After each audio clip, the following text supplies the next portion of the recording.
Selena from Birth High, and today I'm speaking with single mom Cara Nether about conceiving her child through IUI, as well as her pregnancy while working as a teacher. She delivered her daughter through emergency C-section at 39 weeks and 1 day. So my name is Cara Nether. I was gonna say that. Okay, Kinley, it's not about you. Go color. Okay, I'm currently 41 years old. I'm a single mom to a 5-year-old. You're 80. You're 88. Okay. Wait, no, you're 85. Okay. I'm born and raised in Denver, Colorado. I went away for college, and then after college, I went to grad school in Las Vegas. And after living there and began teaching there and finishing grad school, I decided to come home and teach, and I have been here ever since. So I have been here a little bit over 12 years, I think, at the last count. So I've been here since I turned 30, and I'm happy to be home. Vegas was not the life.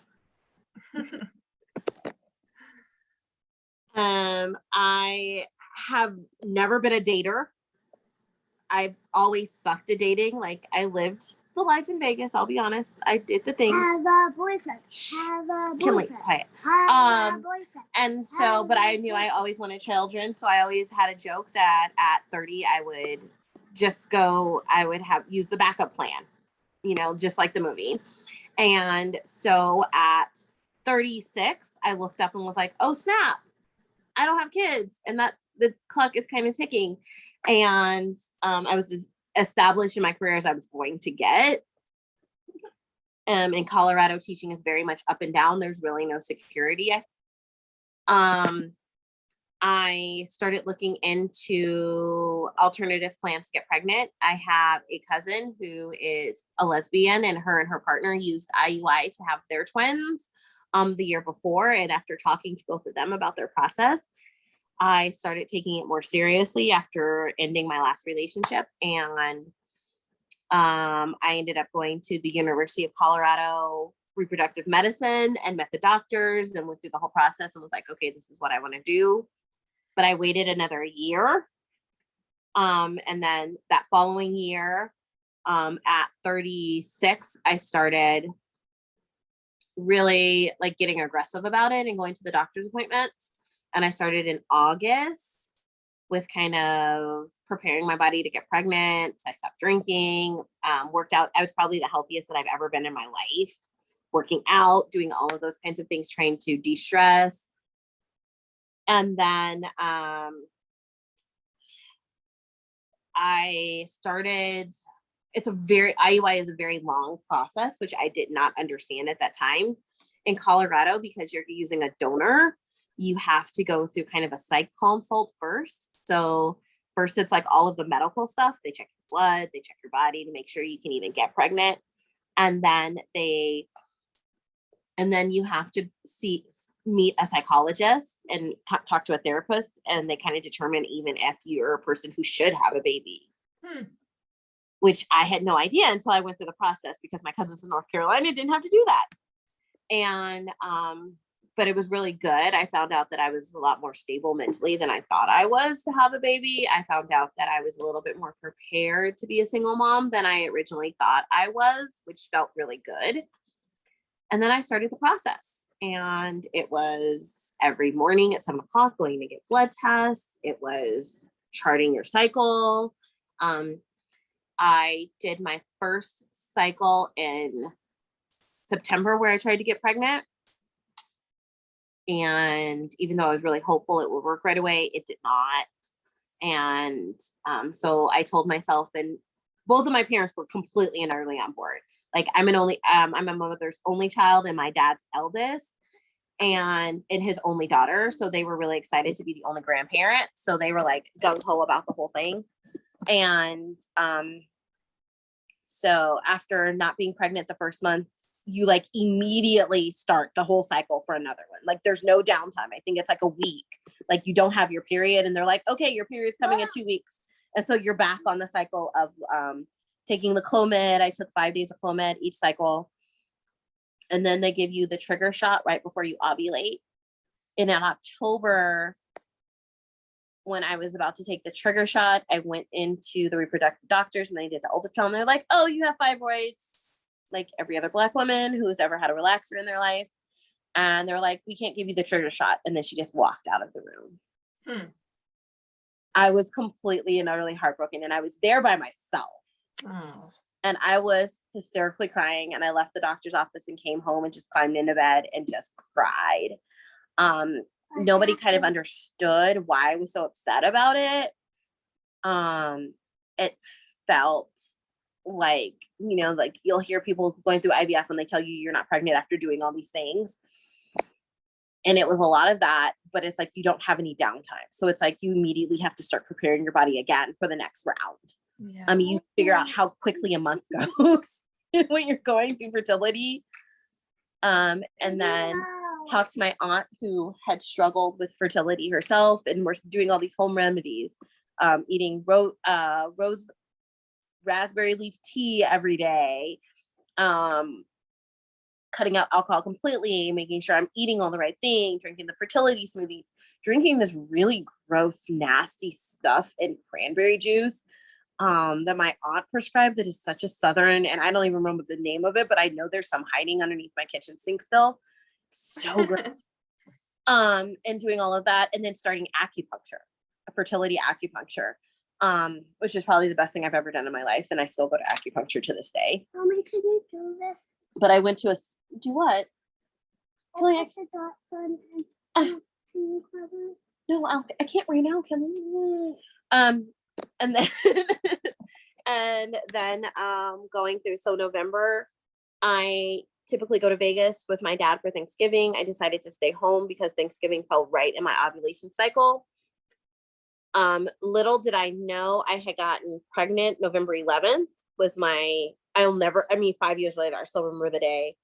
I went in November 11th. Something was wrong with the sperm. They had to rewatch the sperm that had gotten sent.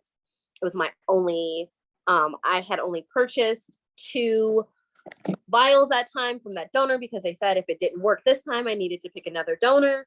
So I had gotten 2. Okay, Kinley. Okay, so then I went, so I had to go leave and like wait. And again, I'm by myself, sitting in my car. I don't, she doesn't want to know the raccoon story. Sitting in the car in the parking lot of reproductive health, waiting on them to rewash the sperm and that so I can go back in and get inseminated. And then my cousin, when I talked to her, she said, hey, tell them your uterus is tilted. When the nurse found out my uterus was tilted, she was able to get me pregnant because they aim different. Oh. You have a picture, like they're aiming this vial in you and you're in these stirrups. And so I told her, I was like, my cousin says that her uterus was tilted. I don't know if mine is too. And the nurse was like, the doctor was like, oh, let's check. And so she looked, she's like, yeah, it is. So they angled me differently, inseminated me, and then I went home. And then my cycle was supposed to start December 3rd. On December 1st, I could take the test. I took the test December 1st and was pregnant. Oh my gosh. Wow. And then December, and then I went back in. Of course, you go back in the next day for them to check your blood levels to make sure it's a viable pregnancy. Your HCG levels are supposed to double. They doubled. And I was like, great. And then they said, we need you to come back in again, because if they double again, then that means that you're pregnant with twins, which is what happened to my cousin. Wow. So I did request another half day off. Went in, I was like going in at 7:00 in the morning, and school started at 7:30. So I went back in again, more blood work. They didn't double again, but they increased, which says that I had a viable pregnancy. And then they're like, okay, we'll see you next week for an ultrasound. So you go back in next. And this is what's crazy to me, is that when you go through fertility, everything's so fast when you find out you're pregnant. And then you have these women who aren't even trying, who don't know for like 12 weeks. And they're like out having a grand old time. And you're like, oh, I knew I was pregnant after 2 weeks. Yeah. Wow. And then we went in and I got the heartbeat, and it was a stable pregnancy. Everything was attached. So I got released from the fertility clinic at 6 weeks. At 12 weeks, I went to refer to UC Health with the regular OBGYN. Again, numbers and everything were good, viable pregnancy. So then I was set up for every 4 weeks to go in, once a month to go in until 20 weeks. Really easy up till then. I loved hot wings and hot wings and green chili. So it was a perfect time of year. It was early fall. It was early winter. Most of my friends, not a lot of my family, knew that I was pregnant probably for my 37th birthday in December, because I was still not quite 8 weeks. Okay. So I even told my grandmother, but everybody pretty much guessed, and it was non-climactic, and I was really pissed because nobody was really excited, because everyone was like, yeah, we knew, kind of, you knew. Thanksgiving, kind of, we knew. I'm like, well, thanks. Because you'd expect all this fanfare and everybody be all jazzed, and I never got that. Aw. Then sorry, I gotta open a blue bottle. Then first trimester went really quickly and really easily. I had my first ultrasound. I had a lot of ultrasounds because of going through fertility treatments, and so I had my first external ultrasound, I guess, the anatomy scan at 20 weeks, and they suspected a problem. They saw a kink in her urethra coming from her kidneys and from her bladder. Yeah. And they said, but it's still really early. Don't worry about it. They said, do you want to know the gender? And I was about to say no. And then Kinley turned her body with her legs wide open into the lawn. And I was like, well, I guess I found out it was a girl. Then I got my excitement. Calling my dad. He felt like he had won the lottery, because he just knew. He's like, I'm having a granddaughter. It's like jazz. So really didn't think anything more about the medical issues. Went back in 2 weeks later after spring break, and I went in by myself because it was just supposed to be a double check, and everything had been perfect up to that point. So I went in by myself. My mother was subbing in my classroom. And they told me that they were really concerned because she had very acute kinks in both of her tubes coming out of her urethra. And it was not something that they typically saw in girls. And so they were really concerned. And they needed me to do genetic testing to see if she had Down syndrome or any other type of genetic condition. And again, everybody's quiet. Like the ultrasound tech sees something wrong, and all of a sudden they're chatting with you, and all of a sudden they get super quiet and they don't say anything. And then they go and get a doctor. And so immediately they send me in for blood work to check her chromosomes. And then you're sitting and waiting on the geneticist to call you back 2 weeks later, and you're in this limbo. And my mom was like, well, whatever it is, we'll know, and we'll just deal with it, and we'll be fine. And we're two teachers. This will be okay. I live with her, and she's helping me raise my daughter. And my dad was like, you need to have an abortion. And he's like, that's just not the quality of life. You don't know how severe it's going to be. Just let it go now. And I'm like, I'm 22 weeks pregnant. It's not happening. I've already bought clothes. None of those things are happening. Then 2 weeks later, the geneticist called, and she's very nonchalant. I haven't been sitting on pins and needles for 2 weeks wondering, if my baby has some genetic condition. And she's like, oh yeah, she's fine.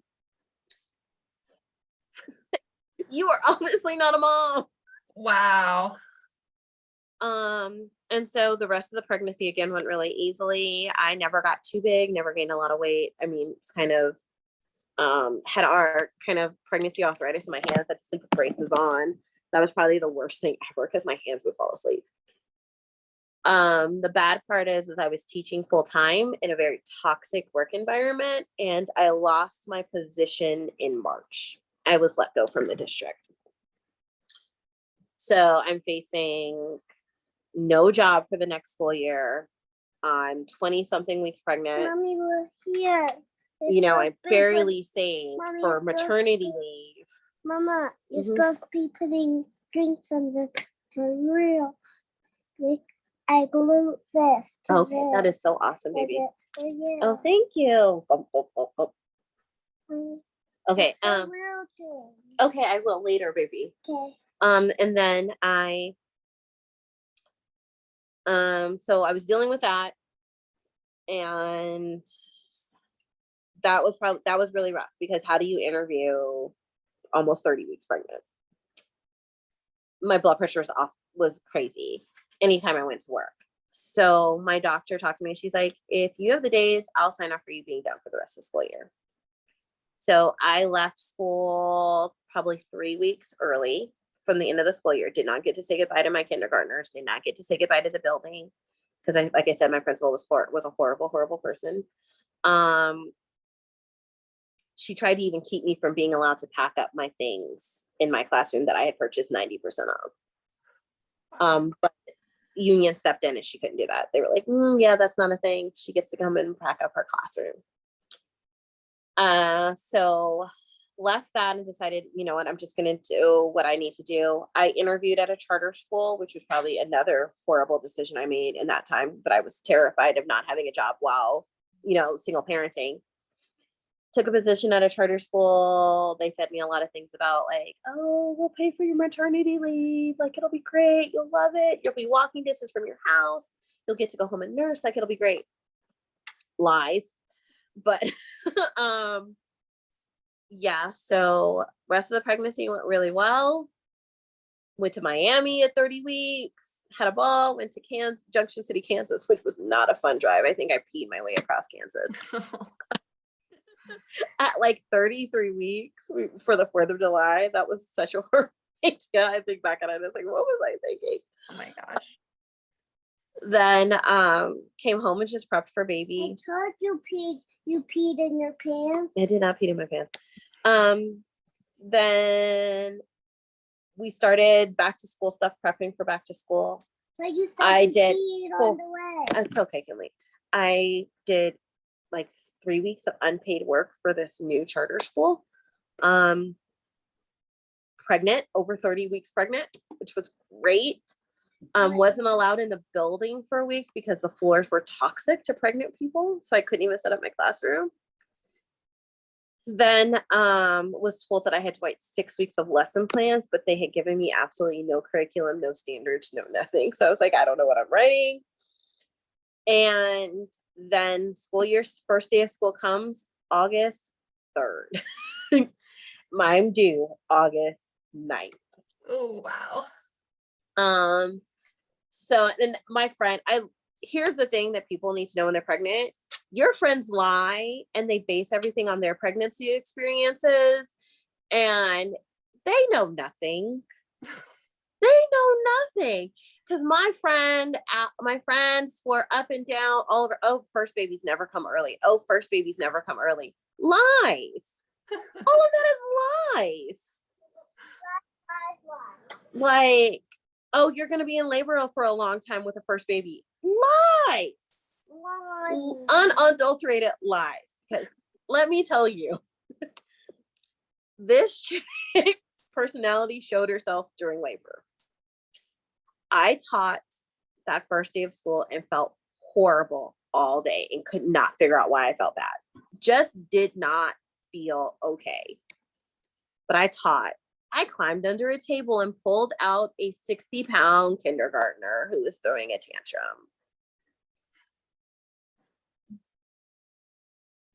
Horrible.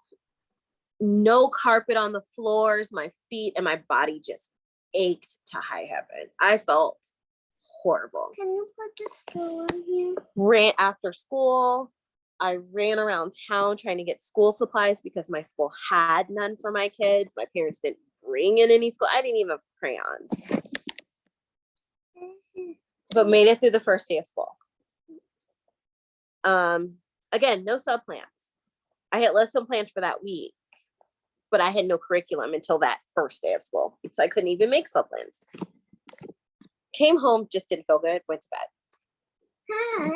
About 11 o'clock, it felt like I had really bad gas, which again, at that point in pregnancy, at 38 weeks, you're like, that's par for the course. Let me get some Tums.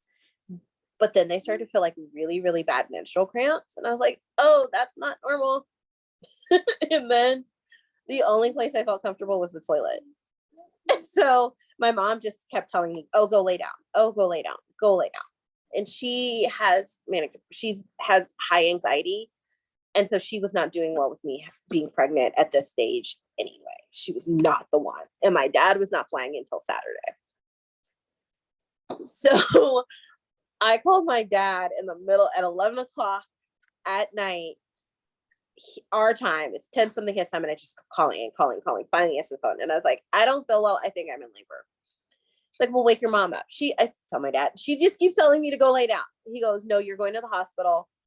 Call your cousin Javis and Tabby. And I said, okay. Call my cousins. And my mom's like, okay, fine. Guess we're going to the hospital. And again, she's just not okay. My cousin Javis has 3 kids. He's military. So he's never been there for one of his children being born. He's missed them all. So he's like excited. Like, yeah, I get to see the baby come. Like, woohoo. And we get to the hospital and they check me and they think, oh, your contractions aren't regular enough. You're not ready. We're going to send you home. And thank God there was a Black nurse who noticed my blood pressure. They noticed Kinley's heart rate with every contraction. And they said, I'm going to the doctor. You cannot send her home. Do not send her home. And reading now, that is one of the things that causes Black women to die, and one of the highest rates of death in childbirth is that exact thing. Is them not, Black women just don't get the same medical care unless we're attended by a person of color as other people. And it sucks because the medical books tell us like our bodies can tolerate more pain. The medical books tell them that our blood pressure is just always going to be high. I mean, Serena Williams almost died having her child for the exact same things. And, she's a millionaire. Yeah. It was really hard to picture because my OB that I saw daily was very attuned to my blood pressure and she was very attuned to my age. And no, baby. And so, which is why she let me off of work. And so she fought for me, and the doctor, when they saw the evidence, they were like, she can't go home. She's here until this baby comes. And so they put me, but everybody and their mama decided to have a baby August 3rd.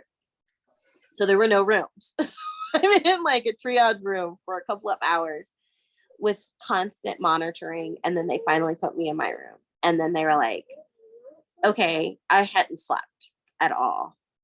And they said she wasn't tolerating early labor really well, but they needed me to relax and sleep so that I'd be ready when, labor really started, because the more relaxed I was, the more relaxed she would be. So I took not an epidural, like a step right before the epidural, where it's like just knocks you out for a couple of hours. It was then we realized that any type of medication hits me hard. So most women that take this, it takes the edge off the contractions and they're up, they're able to do stuff, maybe take a nap. Was knocked out. Wow. Mama. Completely. And then I did not like being checked.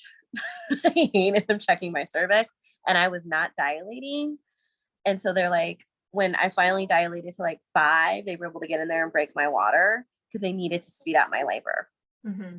And then at that point, I was like, they were like, well, do you want the epidural? I said, heck yes. Like, lies, put it in me, like now. And UC Health is a teaching hospital. So every time a doctor came in, it was like with 5 other people. Like a whole lot of eyes on me. And so the anesthesiologist came in and did my epidural, immediately passed right back out. Wow. So slept. Like, to go to check me would be the only time I woke up. And then all of a sudden, I hear all of these monitors going off like crazy. And I hear my nurse like pushing me and yelling, roll over, roll over, roll over. And at this point, I mean, they had told me and like had me sign stuff in case she needed to be taken. But I don't really like the epidural knocked me out. I was like, the way it sounded, it was like pretty standard. And when I talked to another friend, they had her do that too when she was in labor for a really long time. They said, hey, let's get this out of the way now, because then if we have to take her, you're ready. We can immediately hit the emergency room. And if you don't need it, it doesn't matter. So when they started yelling, I kind of sensed like, oh my God, something's not right. And you hear all the buzzing and the dings. And then by this point, the rest of my family had arrived at the hospital, and it's like early morning.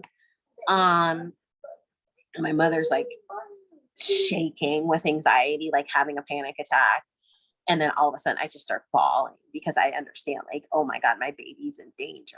Cause like everything's going on and everybody's like, there's 10 people rushing in the room, and my aunt and my mother are fighting over who's going in the room with me. And my mom's like, I'm going.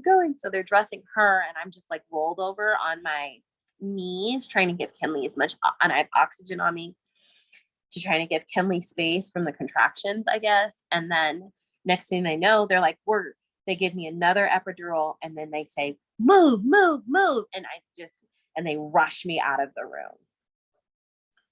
And then I hear my uncle, Kinley's namesake, yelling, I can't do this. I can't handle it. I'm like, what are you handling?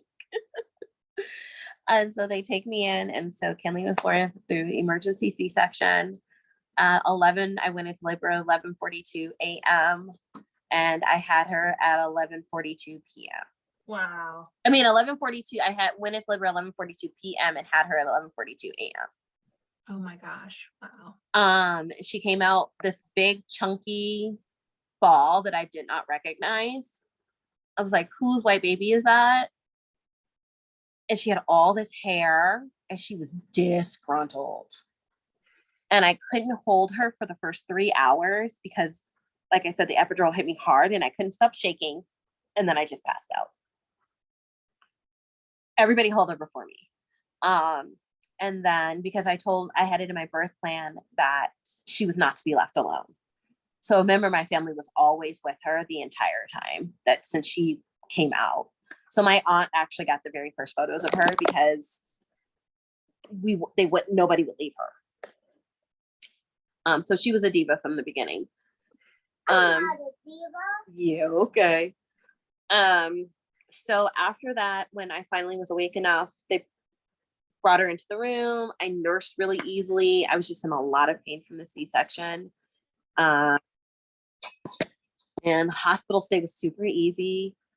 My dad came rushing in. I had her on a Thursday. He was there Saturday, like freaking out. Like those 2 days that he had to wait for his flight, like sent him into a panic. And I learned later it was because of my mother's situation. My mother and my dad had a baby before me that passed away due to premature birth. And then my brother, my stepmom had preeclampsia with him and went into a coma. And she was in a coma for 2 weeks. What is a coma? And my brother came home from the hospital before she did. Mommy, what is a So my dad was very traumatized. And so he was on the phone with my Aunt Jo when the monitors are going off and everything's going crazy, and they're calling him to tell him what's happening. And he's trying to figure out if he can get a flight out earlier. And so he's just hearing all this stuff in the background. So he like hit the airport, came straight to the hospital. But everything in the hospital went really well. She dominated the nursery.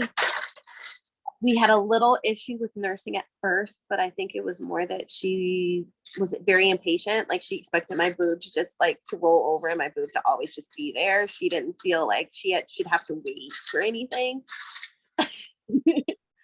So I did not formula feed her at all in the hospital. They did send me home with some, and they sent me home with a pump because I was like, okay, I'll be an exclusive pumper, but don't want to give her formula for a while if I can push it, because I had issues with formula and so did my brother. We came home and she was like, oh, I like this. This is easy. Nursed like a dream. And I nursed for 18 months. Nursed and pumped for 18 months. If I could tell anybody now, I would say it's never worth going back to work after 6 weeks. It's not worth going back after 12. I would say take as long as humanly possible. And I know in America, that's like, yeah, go get them. It's like impossible to do. I mean, especially if you're a single parent, like I didn't have an option. My school did not give me an option but to come back after 6 weeks, even though technically I should have been off for at least 9 because I had a C-section.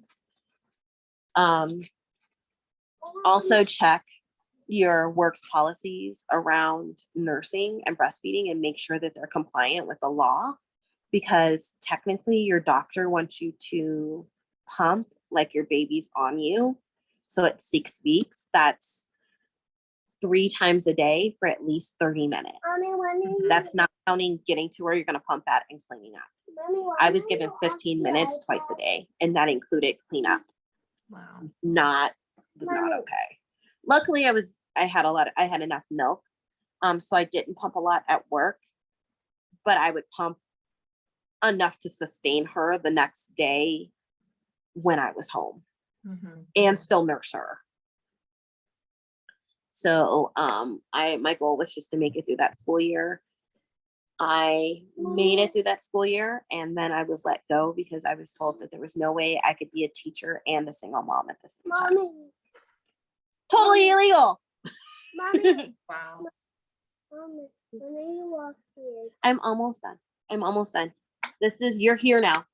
Like, mommy gave her birth story. You're alive and kicking now. So, it's totally easy, baby. But has never slept by herself, so that's fine. She's 5 and still sleeps with me, but it's me and her against the world, huh, Kinley? What does Papa always say? You and mommy against the world, right? Yeah. And the Uncle Matt saying, are we having a date? Kinley, that has nothing to do with anything. Okay. Oops. You need to go ask Sunshine for dinner. Well, that is an amazing story, Cara. Thank you so much for sharing it. Just welcome. a couple questions here. So how do you spell your daughter's name? Kinley. Mommy. Okay. Let me see. Kinley. Kinley. Okay, perfect. Got it. And what exactly, like how many weeks and days were you when you gave birth? I was 38 weeks. I don't remember how many days, but I was 38. My due date was that following Tuesday, and I gave birth on Thursday. Okay, great. And did you have like any resources or like favorite products or anything that you kind of lived by during pregnancy or, postpartum period that you'd want to share? Buy the girdle. My friends did not buy the girdle. I bought the girdle. I was back in my pre-pregnancy pants 6 weeks later. And that's even with all the fluid in my body. Buy the girdle. And there's convertible girdles out there that change as your butt that you can just get on Amazon. So mine had I bought it before pregnancy, but it had a certain component that you could use during a C-section, but it helps push, it's very old school. It helps push all of your organs back in place. And it makes everything so much more comfortable as you're healing, but it left an opening for your C-section scar. And then once my scar healed, I was able to use the full girdle. And I probably wore that for the first 6 weeks. And I don't know if I could have done it without it. Like I feel like it snapped everything back. I know it's a traditional minority thing. Like a lot of minority families use them, and they usually just pass them down from family to family, and people just sew them up on the sides. Belly butter. What is a belly button? And stay hydrated, and lotion. African Americans are known for lotioning their bodies and showering daily, and I would say that was huge during my pregnancy. Like I had absolutely no stretch marks. My mom, belly butter, when we first found out I was pregnant, she said start putting it on now and drink lots of water, and I literally started putting that on at 8 weeks before I even had a belly, and it just became part of my like morning ritual and routine after my shower. Put it on, and then when my belly started getting, your skin gets tight and sometimes it starts itching, I would, instead of like ignoring, I would put that belly butter on then. I had absolutely no stretch marks. Wow. Wow. Other than that, if you're going to breastfeed, get a good pump and get the pump where you can have the adapters where it goes straight into the bag with the twist off lid, because then you can use if you don't use all of them during breastfeeding, then you use them when they're doing baby food or even snacks as a toddler, and it just becomes a squeeze pouch. So it's the best ever. And then they lay flat in the freezer. Awesome. Those are great recommendations. Thank you. You're welcome.